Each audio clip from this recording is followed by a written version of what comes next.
안녕하십니까. 부동산 신문일고 이런 공인중개사의 땅사고TV 임동성입니다. 틀어막는 전셋값 첫 갱신 청구가 끝나는 내년 8월부터 급등 불보듯하다라는 소식입니다. 신규 계획자들 전세 보증금 인상 폭이 10% 이상 될 것이다, 38%, 20% 이상 될 것이다, 40%, 30% 이상 될 것이다, 14%, 40% 이상 될 것이다, 2%, 50% 이상 될 것이다, 6%. 이렇게 보면은 최소한 10%에서 30%가 뭐 어마어마하게 많이 차지하고 있네요. 그렇다고 느끼는 것들이죠, 계약자분들이. 그 다음에 서울 전세시장 안정 시점이 언제가 되냐? 향후 5년 내 불가능하다 23.5%, 2024년에 안정화될 것이다 31%, 2023년에나 안정화될 것이다 27.5%, 2022년에나 안정화될 것이다 15.7%. 5년 동안까지 계속해서 가격이 오른다는 소리가 뭐 높겠네요. 전월세 가격 상승이 매매가격으로 이어질까? 그렇다 84.3%. 당연하죠. 임대인 세금 부담이 임차인에 증가될까? 그렇다 92.2%. 임차인, 임대인 다 이렇게 느끼고 있어요. 서울 양천구에 구하지 않은 A씨는 전세계약 만료를 생각할 때마다 머릿속에서 복잡해집니다. A씨의 전세계약 만료는 올해 11월입니다. 임대차법에 따른 계약갱신 청구를 한 차례 사용할 수 있지만 집주인이 실고자 하겠다는 뜻을 전해와 비워줘야 된다는 처지가 됐습니다. A씨는 연세도 있는 집주인이 자녀교육 말고는 메리트가 없는 이 아파트에 진심으로 들어오려고 하는지 의문이라며 전세보증금을 돌리자고 할 것 같은데, 그렇게 되면 살림살이가 더 빠듯해질 것이다. 매일경제신문의 3일 국내 부동산의 전문가 51명을 대상으로 진행한 서울 전월세 시장 전망 설문조사에서 전문가들은 대부분 전세 가격 상승을 전망하는 이유로 결국 임대차법 공급 부족으로 귀결됩니다. 서울 마포구 대장 아파트로 꼽히는 마포 레미안 푸르지오 경우 전용 면적 5제곱미터 전세는 임대차법 시행 이후 이중 가격이 형성됐습니다. 지난해 8억 7천만원 최고가를 찍은 이 단지는 올해 6억 초반대의 전세거래가 이루어지게 됐습니다. 신규 계약과 갱신 계약 격차가 2억 5천만원가량 난 셈입니다. 계약갱신 청구권 후 2년의 시차는 있겠지만 궁극적으로 2022년 7월부터는 시세가 높은 가격에 맞춰 동일하게 형성될 것이라며 전월세 가격 상한 평준화는 시간만 남는 상황이라고 밝혔고요. 전월세 가격 상승은 결국 매매가 상승으로 이어지면서 무주택자들의 시름은 더욱 깊어질 전망이고요. 전월세 가격 상승, 매매가 상승으로 이어질 거라는 설문에 응답자 84.3%가 그렇다라고 답했고요. 답변은 15.7%의 고준석 동국대 법무대학원 겸임교수는 신규 공급이 되지 않는 상황에서 보이시의 양도세가 완화되지 않으면 기존 매물이 순환되지 않으며 세금 부담이 커지면서 집주인들이 부담을 전가해 전월세 시장이 상승하고 매매 시장도 크게 상승한다. 부동산 업계는 올해 서울 아파트 입주 예정 물량이 1만 9천 가구 정도 될 것이라 보고 있고요. 내년 입주 예상 물량은 1만 3천 가구, 올해 대비 32%가량 줄어들 전망이고요. 세입자들이 올해 기간 매매 가격 상승의 기조를 보이면서 이에 따른 조정 국면을 예상하려는 만큼 전세 선호도가 더욱 증가할 것이다. 신규 물량 공급은 내년에 많지 않기 때문에 가격은 더욱 상승할 것이고요. 전세시장 안정시점을 꼽혔으나 이 같은 기간 동안에 공급 부족으로 가뜩이나 갈 곳이 없는 상황에서 임대인의 세금 부담이 증가되는 이중고를 겪는 전망이고요. 설문조사 결과 임대인의 세금 부담에 임차인의 전세보증금 증가 등으로 본인의 질문자 92.5%가 그렇다라고 답했고요. 공급 부족으로 인한 임대인 우위 시장에서 보이시의 증가 속도가 가파를 수밖에 없다. 당연히 예측되는 거고요. 자, 뭐 이런 내용입니다. 그 다음에 전세 불안 해법으로 공급 확대 한 목소리입니다. 10명 중 4명은 임대차법 폐지를 요청하고 있습니다. 부동산 시장 불안 처방, 전세 안정을 위한 대책은 주택 분양 물량 확대하고요. 임대차 3법 폐지 개선하고요. 민간임대사업자 제도를 재개해야 되고요. 그 다음에 임대주택 공급 확대해야 되고요. 공시가격 현실화 속도 조절해야 되고요. 요거 하려고 하면 뭐네? 현 정부를 갈아엎지 않으면 불가능한 거예요. 현 정부는 재건축 체계가 계속 막고 있잖아요. 그래서 주택 분양 공급 확대가 불가능하죠. 임대차 3법 절대 폐지하지 않죠. 그리고 향후에 정권이 바뀌더라도 임대차 3법은 폐지되기는 어려울 것 같다는 생각이 들어요. 어쨌든 입법 취지 자체가 그 서민을 위한 거라는 것 자체는 뭐 좋은 것 같아요. 그러다 보니까 폐지 자체가 힘들어요. 더욱 이제 해보고 더 강화되고 뭐 그렇게 되질 것 같아요. 정권이 바뀌면 주택 분양 물량은 확대는 될 것 같아요. 근데 임대차 3법 폐지도 쉽지만은 않을 것 같아요. 정권을 바뀐다고 해서 그분들이 임대차 3법을 폐지하자 이렇게 뭐 하지는 않을 것 같아요. 그 다음 인간 임대사업자, 그 정권이 바뀌면 인간 임대사업자를 다시 뭐 재개는 가능할 것 같아요. 요거 확실히 해야 공급이 뭐 확대되는 거니까요. 그러니까 임대주택 공급도 확대를 더 해야 되고요. 공시가격 현실화 속도 조절, 요것도 정권이 바뀌면은 확실하게 속도 조절을 해줄 것이다. 뭐 이렇게 예측이 되어지는 겁니다. 그러면 정권이 바뀌어도 안 될 게 제가 예측해 보기는 뭐냐? 임대차 3법 폐지는 안 될 것이다.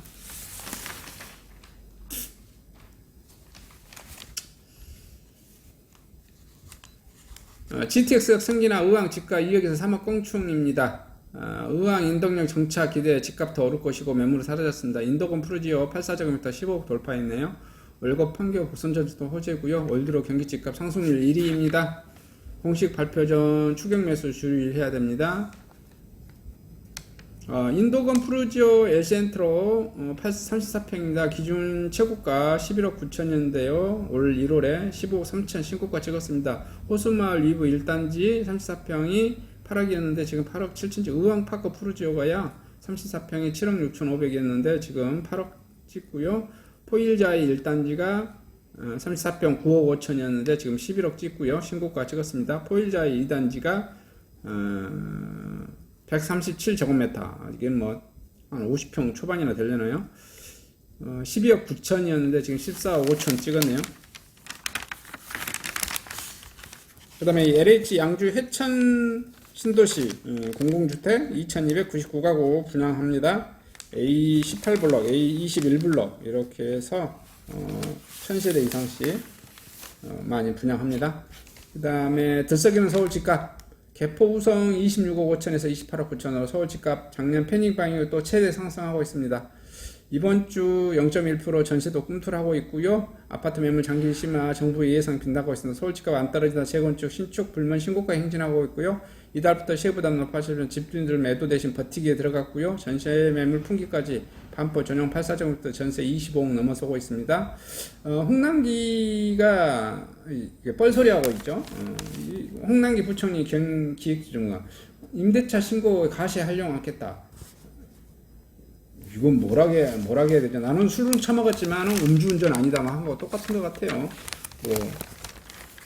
이거는 뭐냐면은 임대차 신고는 그냥 자동방으로 되어지는 거예요. 임대차 신고가 되면 그게 국세청하고 연결되고 그걸 이미 정보가 국가 간에 호류가 된 건데 과세 활용 그냥 제가 봤을 때는 이제 임대차 신고가 이렇게 함으로써 임차인한테도 보호되는 그 임차 보증금에 대한 보호죠. 임대차 신고가 되어서 임대차 3법이 활용돼서 임차인을 더 힘들게 만든 게 사실인데 이제 임차 보증금에 대한 보호를 말하는 거죠. 근데 임차 보증금에 대한 보호는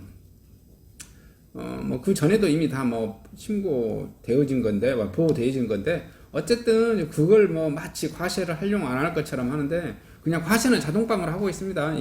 임대차 신고가 30일 안에 이제 저도 공인중개사인데 이제 임대차 신고는 지금 봐보니까 토지를 매매하거나 전월세를 주거나 상가를 매매를 하거나 전월세를 주거나 공장을 매매하거나 전월세를 주거나 아파트나 주택들을 매매하거나 전월세를 주거나 무조건 이제 30일 안에 다 신고하라는 소리예요.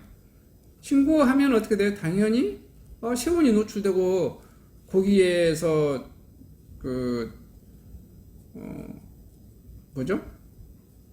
상대방은 나는 뭐냐면은 임차인 입장에서는 비용인 거고 임대인 입장에서는 수익인 거고 당연히 그게 임대인 입장에서는 수익인 거니까 세금에 대고 종합소득세에 당연히 반영되죠.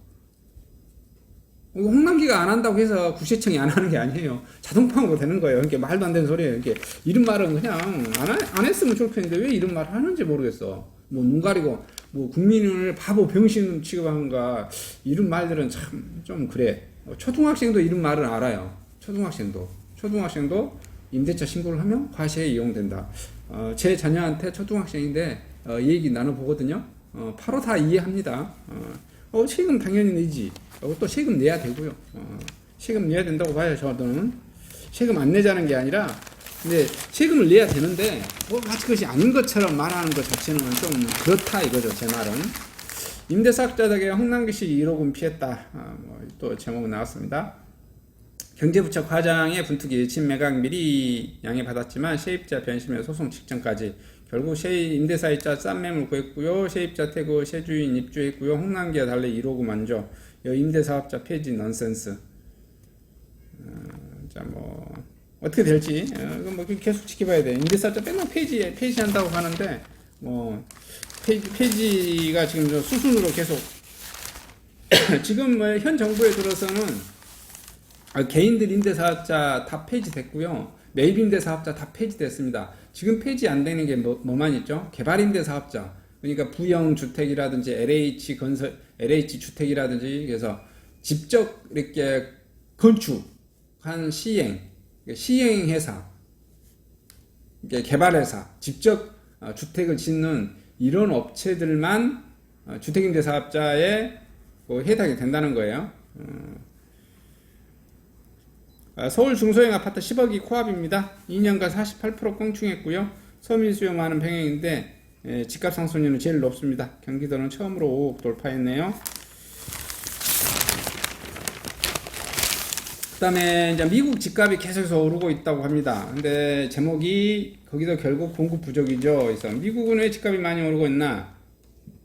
한국처럼 고층 아파트도 많지 않고 미국들은 대개 미국인들은 그 단독주택에 땅도 넓고 뭐 그러니까 단독주택 선호하죠.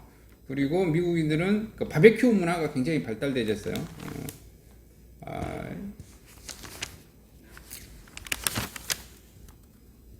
뭐 하루 세끼 고기만 먹는 인간들이라 운동 조금만 안 하면 다 돼지 돼버리죠. 미국 가서 이렇게 미국 식단에 먹고 3년 이상 지내면 운동 안 하면 다 돼지 됩니다. 미국 사람들은. 그 정도로 하루 세끼 고기만 먹고 그래서 단독주택을 선호하고요.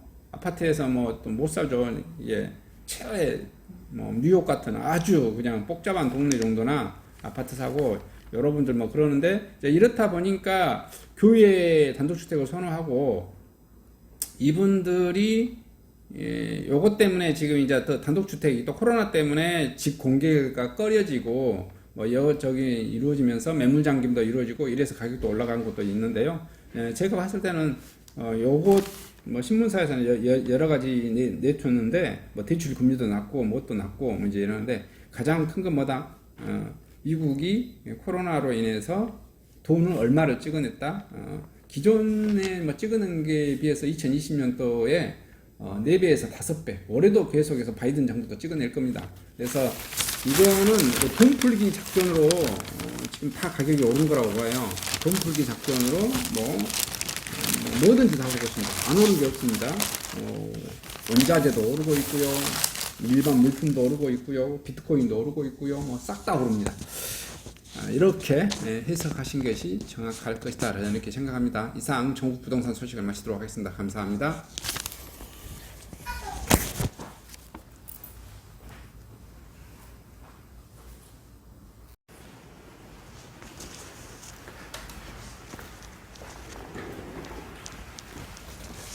안녕하십니까. 저는 네이버 카페 빛가람 혁신도시 카페를 운영하고 있는 카페직이고요. 카페 활동하고 있는 카페 부동산입니다. 나주 혁신도시에서 기반으로 하고 있습니다. 상가, 토지, 아파트를 전문적으로 하고 있고요. 또 삼성화재도 같이 활동하고 있습니다. 상가 통해서 임대차 매매하신 다음에 화재보험 같이 가입하시면 중개수수료 절반 정도 할인해 드립니다. 그리고 삼성화재의 그 의료실비, 운전자 보험, 자동차 보험, 화재보험, 적금, 치아보험, 연금보험, 상해보험, 통합보험, 자녀보험, 간병보험, 당뇨보험 이런 것도 모두 한꺼번에 취급하고 있습니다. 보험을 또 가입하게 되시면 또 이렇게 저를 통해서 상가 이렇게 임대차 내시고 하시면 네이버 카페 빛가람 혁신도시 카페에 홍보를 해드리고요. 유튜브에도 이렇게 홍보를 해드립니다.